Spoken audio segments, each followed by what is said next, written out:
Welcome back to the R.D.C. show. Richard, Derek, Mike, Chris. special guest Mike Rademacher, longtime friend of the family sitting in. A lot of you guys might know him. I guess this week, guys, the big news, well, there's a lot of stuff to go around. We'll get it all figured out. A little bit. I guess what I want to talk about is, it's tough. I had a few topics, and then Mitt Romney comes out with Paul Ryan. I just, I don't know. In a way, that makes me say I hope Obama wins, dude. I cannot see Mitt Romney and Paul Ryan as president and vice president of the United States. I think that would be disastrous for the poor people. He got exactly what he wanted. He got exactly who goes good with him. Another guy that's going to look out for the rich folks. Exactly. I mean, well, they're all doing the same thing anyway, so why even fucking put the other dude in right now? I just find them too scary. The people, come on, everybody. well, yeah, when you look at what Paul Ryan's plans were, it's like, yeah, he can do a great deal with the budget deficit. But he's doing it. But like it's been talked about before, that's going to come at the cost of the elderly, the poor. Exactly. You're going to see stuff cut from schools even more, and Medicare and whatever. And it's like it's fine and well for the rich to sit there and go, well, we can cut that stuff because it's gutting us, but it's like where but are they the get people tax get cuts at the same time. There you go. And if the poor got to pay, why don't the rich got to pay? Why do they get a tax cut? All you need to do is pay Bullshit. attention to what Rick Snyder did to Michigan. I was That's all going you to have say, do. you've been talking about that. Everybody thinks that, he's a great conservative. He came in and he balanced the books and he cut the deficit down. No, he didn't. It was an absolute wash.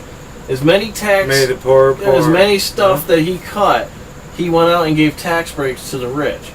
So it didn't wash. It totally washed. That's a Republican thing. Exactly. I mean, that's been that way for God knows how long. They didn't make the pie if smaller. If you got money and a lot of it, then more than likely, if you want to keep the majority of it, you probably would go Republican because you like the way they do it, so you can keep your money. I understand that capitalism's fine. I think the thing with Ryan though is that one of the reasons that they got him is that he actually takes that dull Mitt Romney, and the boy does actually have some fire when he talks. They needed somebody and he's actually got a plan. None of the other guys got a plan. They say, well, we got a plan. His you ask him, well, tell me what your plan is. I do like the way well, he talks. I will when I'll tell you when I get elected. Yes, then I'll go into detail when I'm elected. Well, Ryan's already come out with a plan, so now Mick can go, well, here's my plan. Exactly. Thank you, Paul. Here's my plan. Exactly. Read it. It's already been out. I don't have to explain again. I don't have to explain a damn thing. No, I just sit here and collect money. There you go. Now, look at... He hasn't been clear about a damn thing since he started. In his speech, there was a line he had, and towards the end of his speech that I just found... I don't know the words. It made me upset when he said it. He said that our rights did not come from government. They came from nature and from God. Now, Paul Ryan, am I to understand that God came down from the heavens and signed our rights into law, or a treaty did, or was it not government that wrote it? I've gone through the Bible a few times, and I don't ever see that part in there. It's like not in Old Testament or New Testament. It's like, well, here's your American rights. Oh, by the way, in the future, there's going to be a country called America. I just want you to understand that these are your guys' rights, okay? That's it. I mean, we're like, Now, Mike, you're ignorant. No, that's a whole different topic. Yeah. That's something else. All right. We can keep on it's hard to believe that a person, that's supposed to be educated, can actually even make a comment like that, and expect intelligent people to believe it.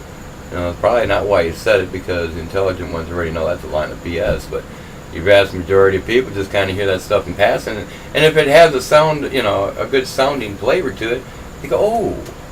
Whether it makes sense or not, they go, ooh. Or they're such party animals that's like whatever comes out of their leader's mouth is what they go. To grab the religious people. It was an obvious attempt to get all the religious right-wing nuts to. We need to have you do like a fucking radio show or some shit. Now another line. I got pent up. Yeah. Ask my wife. I got a lot of pent up stuff. Another line he had in there that I found total lie, bunch of BS. I'm in my 30s, He said in there, and one of his lines was, "For the first time in American history, our children's future doesn't look as good as their father's."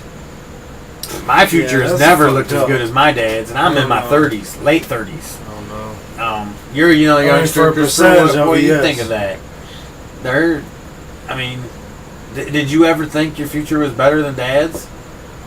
I never saw it. I didn't have the same opportunities, that's for sure. That's what I mean. We didn't have the opportunities, the GM jobs, the state jobs. By the time we came along, all them good jobs were gone. So since I was 18 years old, I never thought I was going to have it better than my dad. I always knew my dad was going to have it way better than I ever dreamed. People could will stuff into existence. You can't. My point on that is you cannot blame that on Obama for the last 3 years. Well, no, you can't blame it on any president. Another thing he says over and over in that speech is about the economy being bad for the last 4 years, jobs going down for the last 4 years, unemployment being at 8.5 for the last 4 years. How long has Obama been president? That's what I'm saying. Well, and why don't they ever address the issue in the first place about the unemployment and stuff? Oh well, the rich need more money to be able to create the jobs. Isn't that what all that money was for when Bush gave them the tax cuts? Yeah. Where was the job creation for that amount of time? Chris, you're a young guy. I was working in that time. They pocketed it. Did you see jobs flourishing around the corner? That's fucking asinine. No. That's stupid. In the stadium district. But as far as the political thing goes, they're. It's just a lot of money. It's always. So basically, you saw the housing market and the job market gone a long time ago.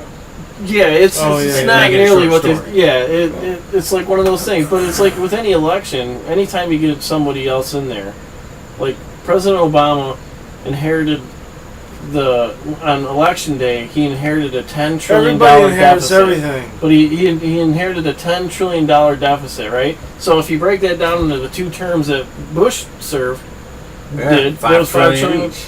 So is he not at pace? Just at pace with Bush? Exactly. So what's the big noise? What's all the noise and the racket about the deficit? It's smoke and mirrors. It's bullshit. It's gonna happen whoever's there. This guy, he was to stop. It's gonna happen. This was a flak jacket for Mitt Romney. That's what he's there for right now, to stop all the tax bullshit and all that. That's all it's about. But really, when it really boils down to it, like Derek said, it don't matter because he's their fucking party. It doesn't matter. They're gonna do the same fucking thing. Because if you can't change the people at the Federal Reserve, you ain't gonna change shit. Exactly. It's a bottom line. Them and the IRS. Well, it's the Federal Reserve runs everything. Yeah, right. It trumps all. Everybody. all. K Street runs this country, not Wall. That's like 5 jokers and shit. White House. And there ain't no such thing, huh? Going back to what you mentioned earlier about imagining a better future for your kids or whatever. I know my mom and dad pretty much figured that we were going to have a better future because they could see the stuff changing. Right. They saw the growth. They were a part of it. My old man worked at for Oldsmobile, Bishop Body. God rest his soul, that now empty lot of many. But that's when things were thriving and people were getting, you want a job, manufacturing was fine because there was a lot of it. There was a lot of everything. Yeah. So when I was coming up, shoot. This was a good area. Back in '73, graduating from high school, there was a lot of opportunities to either go to college, get your trade, go into manufacturing. I chose military as an escape thing. Wasn't so much job-wise, turned out good. But regards to that point, even at like 18 or whatever, we were already thinking about, when we get married and when we have children, that this is going to carry. Because in the late 60s and stuff, that, we were still kind of coming off of that movement. There was like a light there. Granted, your parents and stuff had a different view, but, the generation like your dad and I are in, there was like, a different kind of future that we could shape. And it seemed like it was going that way. But at some point, after, say, 76, that seemed just to kind of like disappear. Once the war ended and stuff, then the outrage and stuff just kind of like disappeared, and then the powers that be go, now we can go back in, they're quieting down, and then we can, get back to our status quo, and there it went, and I can't understand that, godlike figurine that they give Ronald Reagan, because I've never seen it. It scared me when he ran. You know, the idea of him being there. You know, his Reaganomics, the trickle down thing. You know, it was like, oh, what the hell? So you're gonna put all the money up here? That's like, you know, you got plants, you got plants dying down here.